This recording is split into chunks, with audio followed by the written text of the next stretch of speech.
प्यारे बच्चों, मैं जगविंदर शाह, मैथ फैकल्टी विवेकानंद की ऑनलाइन क्लासेज में आपका हार्दिक स्वागत करता हूँ।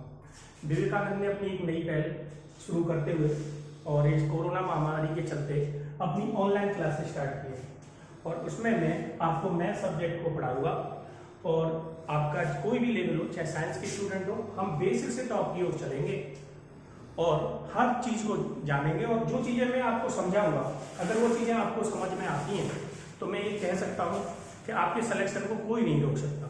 ठीक, तो अभी स्टार्ट करने वाले हैं हम अपने टॉपिक को लेकर, नंबर सिस्टम।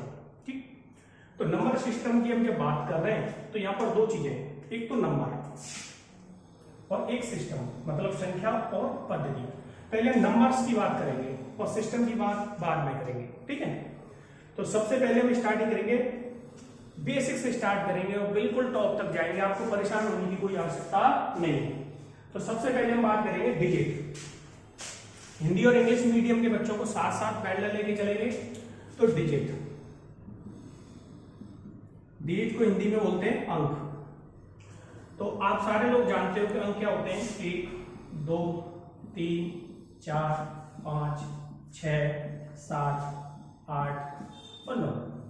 तो ये डिजिट है। तो डिजिटों की संख्या कितनी है भाई हमारे सिस्टम में? 10।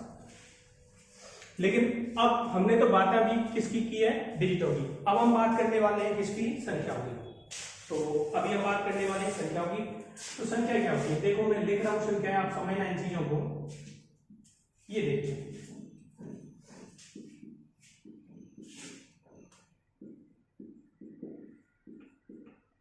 मैंने 3 नंबर आपके नाम सामने लिखे हैं। एक तो ये संख्या है, लेकिन ये कैन की संख्या है 2 डिजिट की और ये कैन की संख्या है 4 की।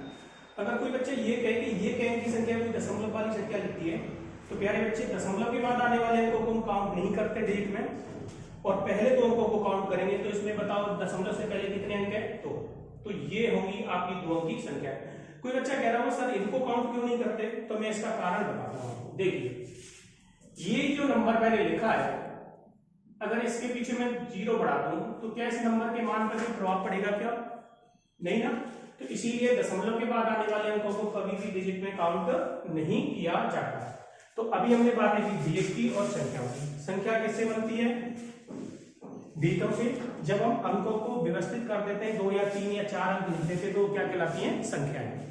ठीक है, तो अब पहले हम संख्याओं के परिचय की बात करेंगे, संख्याओं का वर्गीकरण सीखेंगे, कितने प्रकार की संख्या होती हैं और कौन कौन सी होती हैं। और यहां से आपका जो मैं पढ़ाने वाला हूं उस नंबर सिस्टम में आपका 2 या 3 अंक का 2 या 3 अंक किसी भी परीक्षा के लिए, किसी भी परीक्षा में आएंगे। तो अब स्टार्ट करते हैं हम संख्याओं का वर्गीकरण। चलिए साहब, और इसमें डालेंगे गणित के विकास पर भी नजर डालेंगे। तो मैं समझ रहा हूं आपको ये सारी चीजें आती होंगी, संख्या क्या होती हैं और डिजिट क्या होती हैं। तो सबसे पहले हम बात करेंगे गणित के विकास पर, थोड़ी सी नजर डालेंगे। तो देखिए, गणित के विकास पर हम नजर डालते हैं तो हम उस युग की तरफ जाते हैं जब मानव जंगलों में रहता था, जिसे हम आद मानव कहते थे। क्या कहते थे? आद मानव। तो सबसे पहले मानव ने जो गणित में सीखा वो गिनना सीखा। क्या सीखा? गिनना। तो मानव गिनना सीखा तो गिनता कहां तक था? वस्तुओं को 1 2 3 4 5 6 7 8 9। तो मानव जाति ने सबसे पहले गिनना सीखा गणित में। तो सबसे पहले गिनना सीखा तो उन नंबर्स को हम क्या कहने लगे? प्राकृतिक संख्या। तो अब मैं आपको एक बात बता दूं कि तो सबसे पहले हम स्टार्टिंग कर रहे हैं प्राकृतिक संख्याओं की। चलिए साहब, प्राकृतिक संख्या, प्राकृतिक संख्या।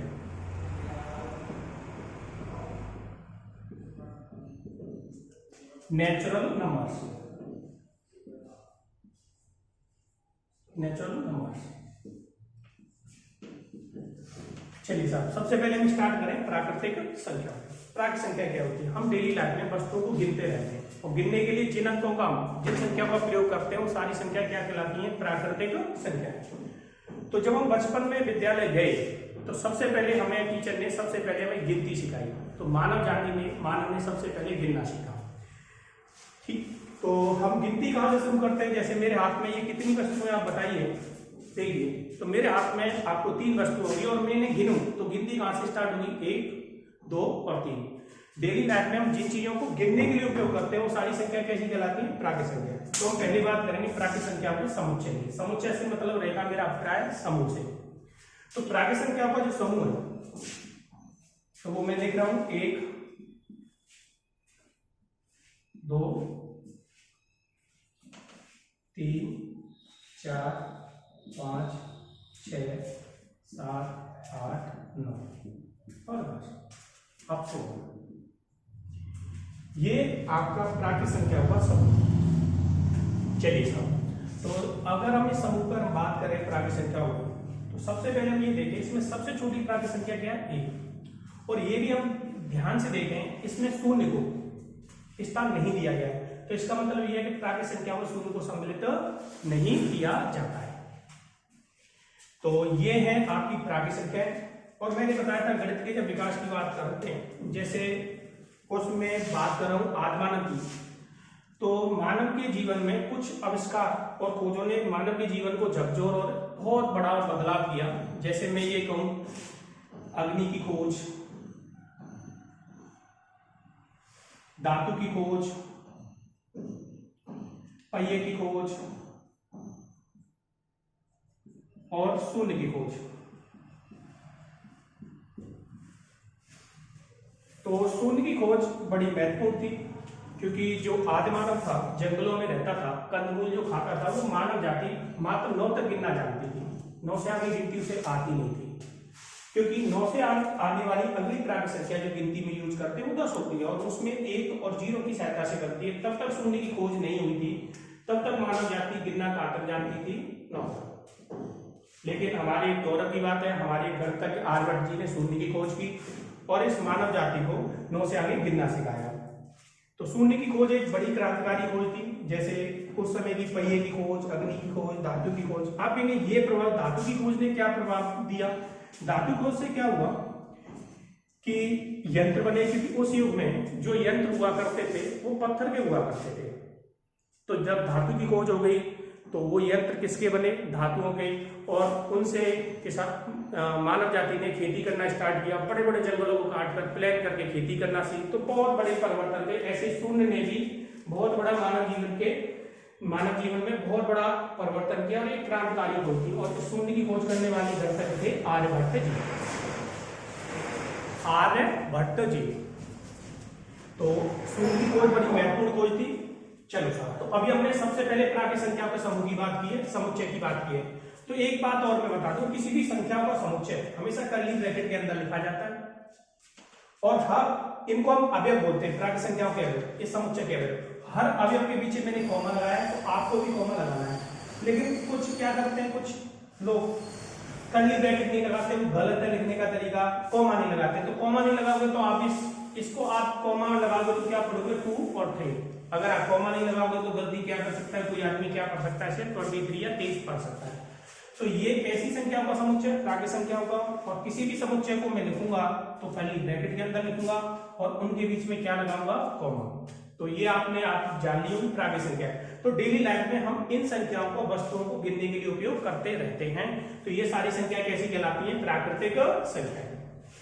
चलिए सर, तो अब मैं एक बात बता दूं, जब मैं इसे समुच्चय लिख रहा हूं तो समुच्चय 2 प्रकार के होते हैं, आप समझिए। एक समुच्चय होता है परमेय समूह। जैसे मैं कहूं कि विवेकानंद में जो बच्चे पढ़ रहे हैं उनके जो रजिस्ट्रेशन है, उन बच्चों की संख्या काउंटेबल है या अनकाउंटेबल है? उन्हें गिना जा सकता है या नहीं गिना जा सकता?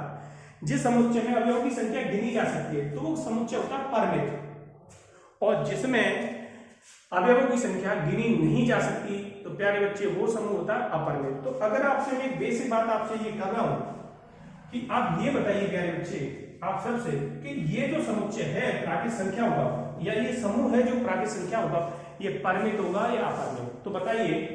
तो आप देखिए मैंने अपशोन इसे छोड़ रखा है, तो ये समुच्चय जो होगा वो होगा अपरिमित। तो प्राकृत संख्या कितनी है? अपरिमित, अनकाउंटेबल, इन्हें गिना नहीं जा सकता। तो अभी हमने बात की प्राकृत संख्याओं की और अब बात करने वाले हैं हम अनुवर्ती संख्या। तो आप सारे लोग नोट कर लें। तो अब अगली संख्या आप क्या लेने वाले हैं, अनुवर्ती संख्या।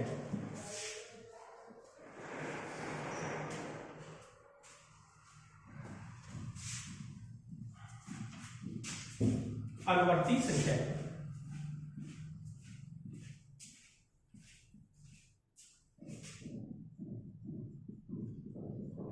और अनुवर्ती के बाद हम बात करेंगे पूर्ववर्ती संख्या। वर्ती संख्या इंग्लिश में अनुवर्ती को कहते हैं सक्सेसर और पूर्ववर्ती को कहते हैं प्रीसीडर नंबर। तो देखिए, अगर किसी संख्या में हम एक जोड़ दें तो हमें उस संख्या का अनुवर्ती संख्या प्राप्त हो जाती है। जैसे मैं आपसे कहूं अनुवर्ती और पूर्ववर्ती के क्या है कि अनुवर्ती संख्या जब आपसे प्रश्न में पूछी जाए तो आपको उसमें एक जोड़ना है और पूर्ववर्ती पूछी जाए तो उसमें से आपको एक घटाना है। चलिए साहब, अगर बोर्ड पर छोटी मोटी गलती हो भी जाती है तो गणित के टीचर की कैलकुलेशन गलत ना हो, चाहे वो गलती लिखने में करते तो कोई समस्या नहीं है, ठीक है। इस बात को अगर कोई बात हो तो आप मेरे को बता दें, ठीक है। चलिए, अनुवर्ती नंबर क्या होता है, अगर किसी संख्या में हम एक जोड़ दें तो उसका अनुवर्ती संख्या हमें प्राप्त हो जाती है। तो प्रश्न कैसा आता है एग्जाम में, उस पर डालें तो प्रश्न ऐसे आएगा। देखिए आप इधर यहां पर देखिए, ये मैं प्रश्न बताऊं 5 का अनुवर्ती क्या होगा, अनुवर्ती क्या होगा, ये आपका प्रश्न आएगा एग्जाम में। तो जब आपको किसी भी संख्या का अनुवर्ती पूछा जाता है तो अनुवर्ती ज्ञात करने के लिए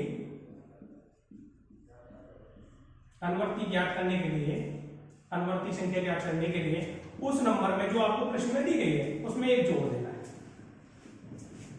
तो क्या आएगा 6। तो 5 का अनुवर्ती क्या होगा 6, ठीक है।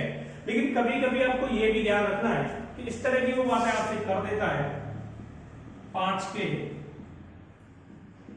अनुवर्ती का अनुवर्ती क्या होगा,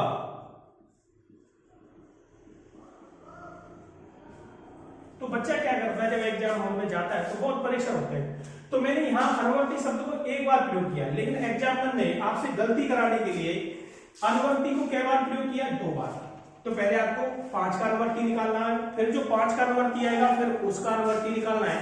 तो बच्चे जल्दबाजी में आंसर 6 भी करके आ सकते हैं, तो ये गलती हो सकती है। तो ऑप्शन ये भी होगा 6 भी, और गलती होने के चांसेस ज्यादा हो जाएंगे अगर आपने ये चीजें ध्यान से नहीं पढ़ी होगी और क्लासरूम से बाहर निकलते ये गलती आपको समझ में आ रही होगी, ठीक है। तो हम ये देख रहे हैं कि 5 के अनुवर्ती का अनुवर्ती, तो 5 का अनुवर्ती क्या होता है 1 6।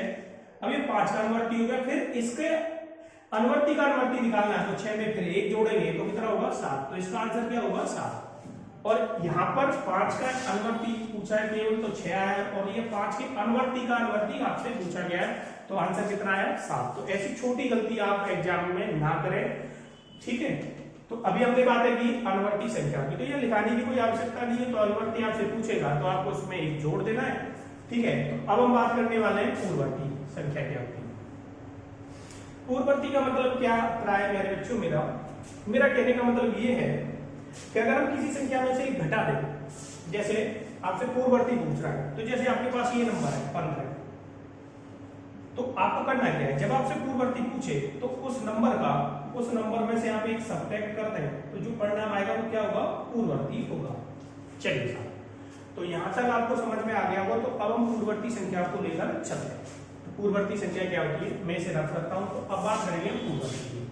तो प्रश्न को लेते हैं पूर्ववर्ती के वो, और किस तरह का प्रश्न आपके लिए आएगा वो समझते हैं। तो प्रश्न ऐसे आएगा एग्जाम में प्यारे बच्चे, 13 का पूर्ववर्ती ज्ञात करें।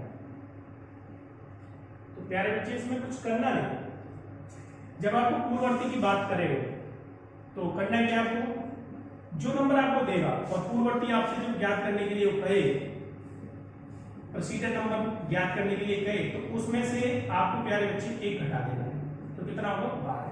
तो ये हो गए आपका पूर्ववर्ती। तो अब तक हमने बातें की प्राचीन संख्या की और अनुवर्ती और पूर्ववर्ती।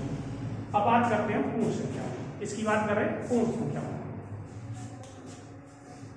तो मैं इसे रख कर रहा हूं।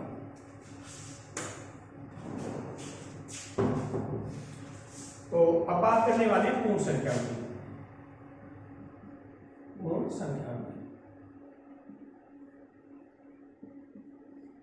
पूर्ण संख्या इसे इंग्लिश में बोलते हैं प्यारे बच्चे होल नंबर्स।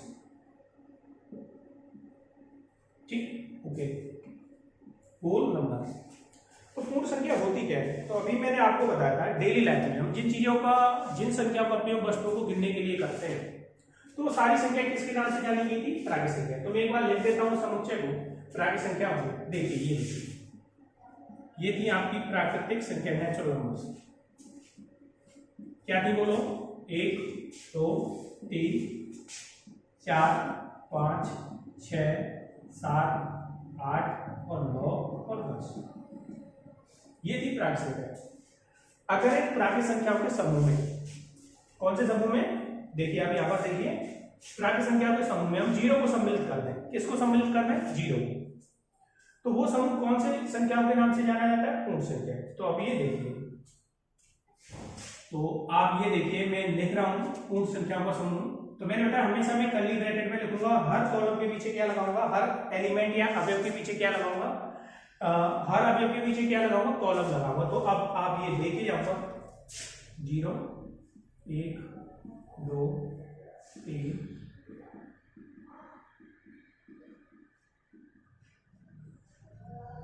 तो आप यहां पर देखिए ये संख्या कौन सी संख्या है? प्राकृत संख्या। और ये कौन? 0।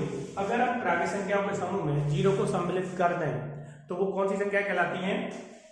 पूर्ण संख्या। तो पूर्ण संख्या का जो समूह होगा वो कैसा होगा बताइए? परिमित या अपरिमित? अपरिमित। ओके, तो पूर्ण संख्या क्या होती है? जब 0 को प्राकृत संख्याओं के साथ सम्मिलित कर दिया जाता है तो कौन सी संख्या कहलाती है? पूर्ण संख्या। अगर मैं आपसे ये कहूं इस 0 को मैं छुपा लूं तो आप ये कौन सी संख्या बोलेंगे? प्राकृतिक।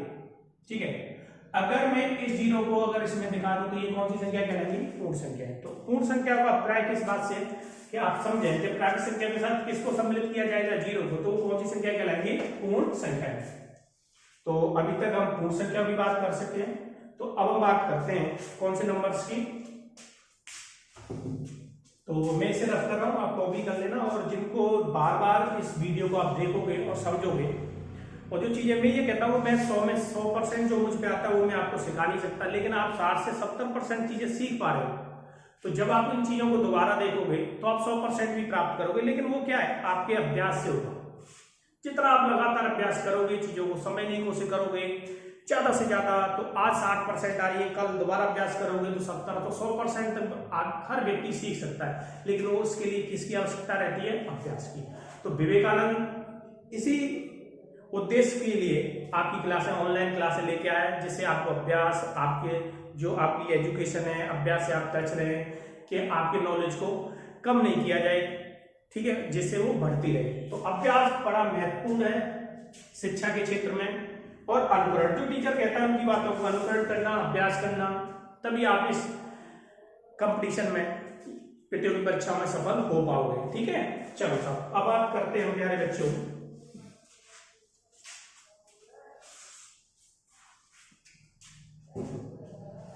अब बात करने वाले हैं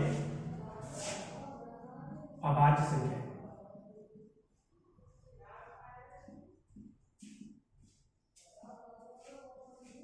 अभाज्य संख्याओं को, अभाज्य संख्याएं को रूट संख्याओं के नाम से भी जाना जाता है।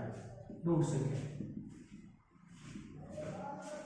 रूट संख्याएं, और इंग्लिश में इनको बोलते हैं प्राइम नंबर्स। Prime numbers. तो चलिए सब, प्राइम नंबर को समझने से पहले आपको एक छोटी सी बात मैं आपको बताने की कोशिश करता हूं, शायद आपको पता हो और जिनको नहीं पता है उन्हें पता चल जाएगी। तो सबसे पहले हमें जानने की जरूरत है भाजक की। तो देखिए भाजक क्या होता है? जैसे मैं कोई भी नंबर लेता हूं, जैसे ये दिया, ये कितना है? 6। प्यारे बच्चे समझो, जब किसी संख्या का वर्गीकरण होता है तो उसकी परिभाषा तय होती है, उसकी बेसिक बातें पता होगी, तभी आप उन चीजों को बता पाओगे। चलो साहब, तो सबसे पहले हमने लिया 6। तो सबसे पहले हम भाजक समझेंगे। तो मेरी बात को ध्यान से समझना और मैं इस बात को धीरे बोल रहा हूं। तो देखिए किसी भी नंबर का या किसी भी संख्या का सबसे छोटा भाजक, सबसे छोटा भाजक 1 होता है। प्यारे बच्चे क्या होता है? 1। और सबसे बड़ा भाजक सबसे बड़ा भाजक संख्या स्वयं होती है। तो अगर आपसे ये पूछे कि किसी संख्या का सबसे छोटा भाजक तो 1 होगा और सबसे बड़ा भाजक क्या होगा प्यारे बच्चे, संख्या स्वयं होगी अपना। जैसे 15 का अगर आपसे पूछे सबसे छोटा भाजक 1 और सबसे बड़ा भाजक क्या होगा 15। चलिए सर, अब हम बात करने वाले हैं और भाजकों की। तो आप बताइए 1 के बाद कौन सा नंबर आता है, 2। 2 से ये कै बार कट देगी, 3 बार। तो प्यारे बच्चे ये देखो 3 बार, और 2 से अगला नंबर क्या आता है 3, और 3 आ चुका है। तो ये 6 के सारे भाजक है, वो सारे नंबर आ चुके हैं जो 6 को विभाजित कर सकते हैं। तो यहां पर देखिए आपको 6 के भाजकों की संख्या कितनी मिली, 4। भाजक 4 है, 4 ऐसी संख्याएं जो 6 को विभाजित कर सकती है प्यारे बच्चे। अब मैं एक और नंबर ले रहा हूं आपके सामने, देखना ध्यान से, 3। तो प्यारे बच्चे ये बताओ इसका सबसे छोटा भाजक क्या होगा, 1। अभी मैंने बताया सबसे बड़ा भाजक क्या होगा, 3। 1 से अगला नंबर क्या था, 2 से क्या प्यारे बच्चे ये कट रही है, नहीं, तो ये 2 इसका भाजक नहीं हो सकता। तो यहां देखिए इसके केवल कितने भाजक है, कितनी संख्या जो इसे काट सकती हैं, 1 या स्वयं। अच्छा सर, तो देखिए मैं 2 को ले रहा हूं, यहां पर भी आप नजर बनाइए अपनी। तो देखिए प्यारे बच्चे, तो इसका सबसे छोटा भाजक क्या होगा, 1, और सबसे बड़ा भाजक क्या होगा, 2। तो हमने ये देखा जो हमारी संख्या है उन संख्याओं के कम से कम भाजक क्या होंगे, 2 होंगे, 1 और स्वयं, या 2 से अधिक होंगे। भाजक या तो कम से कम कितने होंगे, 2, यहां देखो 2 है, या 2, या 2 से अधिक होंगे, या 2 से अधिक है कितने, 4। तो जिन संख्याओं के भाजक केवल 2 होंगे, मतलब अर्थात मेरा कहने का अभिप्राय क्या है, आपसे क्या कहना चाहता हूं मैं, जिन संख्याओं के भाजक केवल 2 होंगे, कितने होंगे, 2, अर्थात वो संख्याएं 1 या स्वयं से विभाजित हो रही होगी, तो वो सारी संख्याएं किस समूह में सम्मिलित कर दी गई, उन्हें क्या नाम दे दिया गया, रूट संख्याएं या अभाज्य संख्याएं या प्राइम नंबर। तो इसकी जो डेफिनेशन है अभाज्य संख्या होगी, वे संख्याएं जो 1 या स्वयं से विभाजित होती हैं वे संख्या कैसी संख्या कहलाती हैं, अभाज्य। तो ये देखिए 3 1 और स्वयं से हो रही है विभाजित, और 2 भी, तो इन संख्याओं को हम किसका नाम देंगे, अभाज्य का। और ये अब इसके आप देखिए भाजक कितने हैं, 2 से ज्यादा है, 1 और 6 के अलावा और से, तो ये संख्या क्या कहलाएगी, अभाज्य। तो अभी हम कौन सी संख्या की बात कर रहे हैं, अभाज्य की, और इसकी परिभाषा क्या होगी, वे संख्याएं जो 1 या स्वयं से विभाजित होती है, तो कौन सी संख्या कहलाती है, अभाज्य संख्या। तो अभी हम अभाज्य संख्याओं के समूह को लिखेंगे और यहां से कैसे कैसे प्रश्न बन सकते हैं उन पर हम बात करेंगे। चलो तो देखिए सबसे पहले हम बात करने वाले हैं अभाज्य संख्याओं के समूह की। तो अभाज्य संख्या के समूह को हम लिख रहे हैं, और मैंने बताया हमेशा समूह किसी भी प्राकृत संख्या का समूह हो, अभाज्य संख्या का समूह हो, उसे हमें हमेशा कर्ली ब्रैकेट मझला ब्रैकेट के में लिखना है, और उन अवयव जो उसमें संख्या लिखी जाएंगी उन्हें अवयव बोलते हैं समुच्चय वाले, और उनके बीच में क्या लगाना है, कॉमा। तो आप बताइए सबसे छोटी अभाज्य संख्या क्या होगी, 2 के बाद क्या आएगी, 3 4 5 6 7 2 5 7 11 13 17 19 23 ऐसे चल रहा है। तो आप ये देखिए जो संख्या लिखी गई है वो सारी संख्या अभाज्य है। तो ये केवल वो संख्याएं जो किससे कटती हैं, या तो 1 से या स्वयं से। 2 पर भी विचार करिए, 2 भी एक ऐसी संख्या होगी जो 1 और 2 से कटेगी, 3 1 और 3 से कटेगी, 5।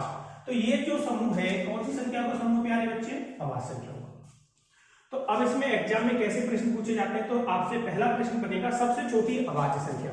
तो देखिए आप, तो आपके सामने मैंने अभाज्य संख्या का समूह लिख रखा है, ठीक है। तो सबसे छोटी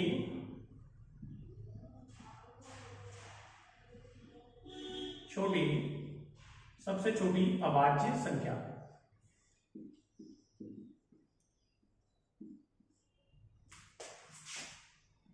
कौन सी होगी। तो प्यारे बच्चे अब आप इस अभाज्य संख्या के समूह को देखिए, तो इसमें सबसे छोटी संख्या कौन सी है, 2। तो इसका जो आंसर होगा वो कितना होगा, 2। ठीक है, इस तरह का प्रश्न आपसे एग्जाम में पूछा जा सकता है। अब दूसरा प्रश्न इसी पे क्या बन सकता है, आप देखिए एग्जाम में किस तरह की भाषा का प्रयोग कर सकता है आपसे। सबसे छोटी अभाज्य संख्या कौन सी है, 2। और दूसरा क्या कह सकता है, वह संख्या समवियो और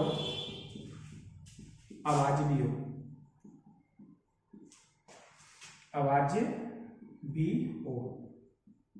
तो देखिए यहां पर उसने दो बातें दी है, एक तो सम होनी चाहिए और अभाज्य होनी चाहिए। तो आप यहां पर विचार करिए, इनको देखिए, दो के बाद ये सारी संख्याएं जो अभाज्य है वो विषम है, ये केवल एक मात्र एक ऐसी संख्या है जो सम भी है और अभाज्य भी है। तो अगर एग्जाम में इस तरह की बात करता है, वो संख्या जो सम भी है और अभाज्य भी है, तो आप किस पर आंसर बताओ, कौन सी संख्या आपको दिख रही होगी, दो दिख रही होगी। तो अब भी आंसर क्या लेके आप लिख के आओगे आप एग्जाम में, दो। ठीक है, अब तीसरा प्रश्न कैसे हो सकता है, सबसे छोटी विषम अभाज्य संख्या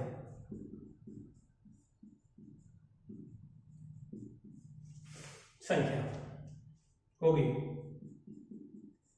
तो यहां पर आप देखिए, यहां पर उसने सबसे छोटी पूछी थी, तो सबसे छोटी के लिए हमने आंसर क्या दिया था, दो दिया था। लेकिन यहां भी सबसे छोटी पूछ रहा है, लेकिन कैसी छोटी पूछ रहा है, विषम। ठीक है ना, सबसे छोटी विषम अभाज्य संख्या। तो आप यहां पर विचार करिए, ये सबसे छोटी अभाज्य संख्या है, लेकिन ये कैसी है, सम। अब बताओ सबसे छोटी विषम अभाज्य संख्या क्या होगी, 3। तो अब यहां पर आंसर आपको क्या करना पड़ेगा, 3। तो इस तरह के 3 प्रश्न आपसे इस एग्जामिनर पूछ सकता है। और क्या पूछ सकता है आपसे, ऐसे पूछ सकता है 1 से लेकर 25 तक कितनी अभाज्य संख्या होगी, तो कितनी होती है, 9। 1 से लेकर 25 तक 9, और 25 से 50 तक भी कितनी होती है, 9। और 1 से लेकर 25 तक कितनी होती है, 1 से लेकर 100 तक कितनी होती है, 25। तो इस तरह की बातें आपसे वो पूछ सकता है।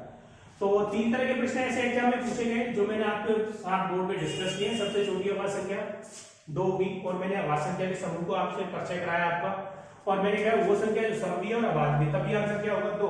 लेकिन यहाँ पर देखें सबसे छोटी विषम अभाज्य संख्या, तो आंसर क्या होगा, 3। ठीक है, तो ये थी आपकी अभाज्य संख्या। ठीक है, तो अब हम कौन सी संख्याओं की बात करने वाले हैं, भाज्य की।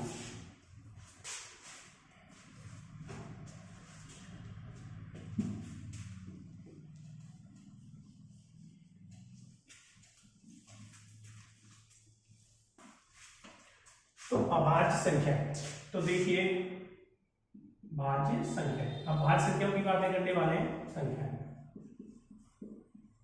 भाज्य संख्या का दूसरा नाम होता है प्यारे बच्चे, यौगिक संख्या। यौगिक संख्या इंग्लिश में बोलते हैं कंपोजिट नंबर, कंपोजिट नंबर।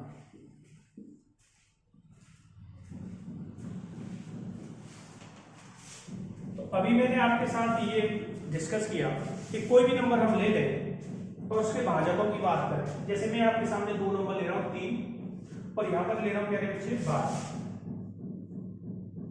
तो मैंने बताया था किसी भी संख्या का सबसे छोटा भाजक, अभी आपके सामने डिस्कस किया, 1 होता है, सबसे बड़ा भाजक क्या होता है, 3। किसी भी संख्या का सबसे बड़ा भाजक स्वयं होता है और सबसे छोटा क्या होता है, 1। अब देखिए प्यारे बच्चे, इसका सबसे छोटा भाजक क्या होगा, बोलिए आप, बोलो, 1, और ये क्या होगा, 12। 1 के बाद कौन सा नंबर आता है, 2। 2 से ये कई बार कट रही होगी प्यारे बच्चे, 6 बार। और ये फिर अगला 3 आता है, 3 से भी कट रही हो, 3 से कितनी बार कट रही हो, 4। और 3 के बाद 4 आता है, 4 पहले से ही है। तो हमने ये भाजक देखे। तो अब देखिए इस संख्या के केवल कितने भाजक हैं, 2, अर्थात ये 1 या 100 से कटेगी, और ये कैसे भाजक है, इसके 2 से अधिक, मतलब 1 और 100 के अलावा भी और किसी से कट रही होगी।